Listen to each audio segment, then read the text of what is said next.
Қайырлы күн достар, менің YouTube арнама қош келдіңіздер. Бүгін сіздермен бірге созбалағымен жасап үйренетін боламыз. Менің арнама жазылып, лайк басып, пікір қалдыруды ұмытпаңыздар. Бізге керекті заттар: ет, картоп, пияз, сәбіз қажет. Барлығын текшелеп, яғни 4 бұрыштап турап аламыз.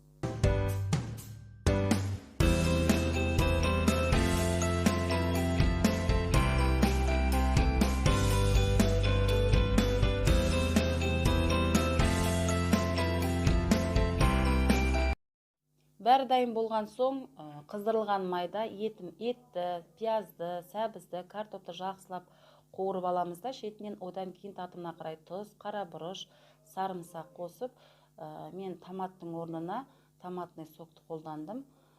Сөйтіп астын баяу отта 40 минутта қайнатып аламыз. Қамырына 500 грамм ұн, 1 жұмыртқа және тұзды суды пайдалана отырып 2 күлше қамыр илеп аламыз. Оны әбден июі қанғанша қойып қоямыз.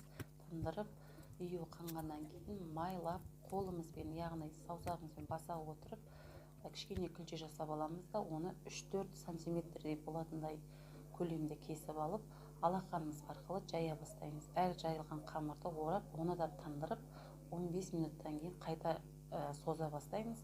Сол кезде қамырымыз өте қолға жеңіл, яғни тез созылады.